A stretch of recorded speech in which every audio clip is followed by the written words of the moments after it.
Let us begin with a metaphor that will shadow every argument in this course.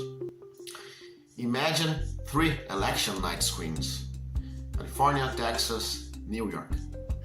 3 windows, 3 vantage points, 3 statistical silhouettes of the same nation.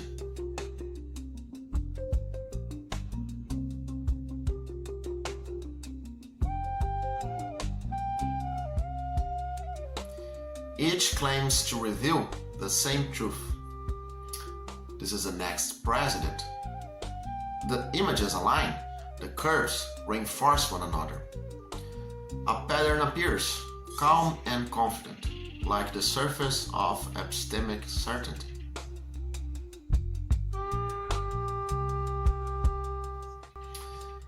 And then philosophy asks the question it almost always refuses to ask honestly. What if each screen is cutting a different branch of the future? What if each fragment is pruning a different modal landscape?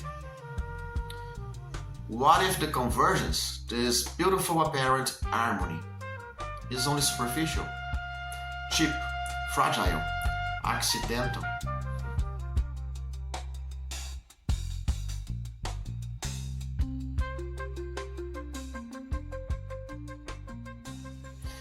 Well, this is the story of every attempt to fix meaning. For every theory that tried to stabilize what a belief is about, to anchor its intentional object, to secure its aboutness through regularity, pattern, or statistical reinforcement, has run into the same abyss. Convergence is cheap. Stability is not justification. Regularity is not meaning. And this is where Quine steps in, not merely as a critic, but as the geologist who reveals the fault lines beneath the ground we thought solid.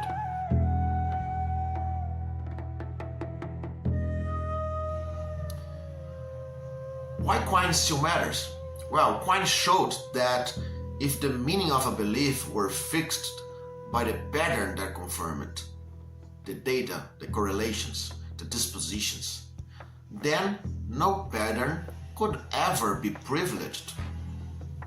2 different conceptual schemes can mirror each other perfectly at the behavioral level, and yet they can carve reality along entirely incompatible lines. Just as the 3 election screens may converge while silently excluding different possible presidents, each with its own pruning of the modal space.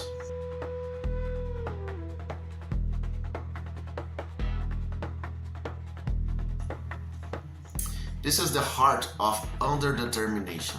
The world gives us far less than we imagine. In Quine's image, beliefs sit inside a web, a lattice where nothing means alone. A node acquires significance only through its place in the network, through the permissions, prohibitions, and expectations it inherits.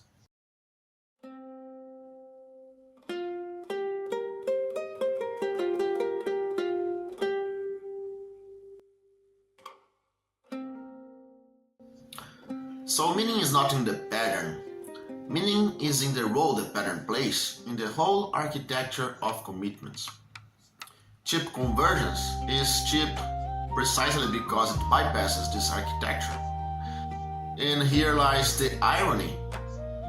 Quine, the great skeptic, turns out to be far less cynical than those who try to reduce meaning to convergent data streams, training sets, or surface regularities. He never believed that patterns alone determine content. For him, the web of belief does the heavy lifting. A living, revisable structure that absorbs shocks, distributes tension, and anchors significance without ever pretending to be a metaphysical bedrock. What others attempt to hardcode as internal necessity, as if our minds carried a private programming language of modal truths. Quine sees instead as an evolving equilibrium, a system whose normativity is not given but continually renegotiated.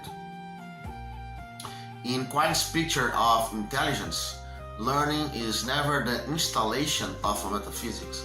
It is not an a priori code injected into the soul.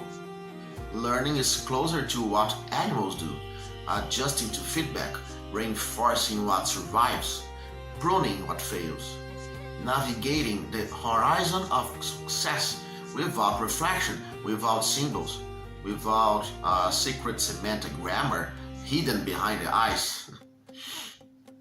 And that is exactly where our next step begins. Because if Quine is right and intelligence is fundamentally adaptive rather than reflective, then teleosemantics emerges not as an optional theory of content, but as the natural continuation of his insight.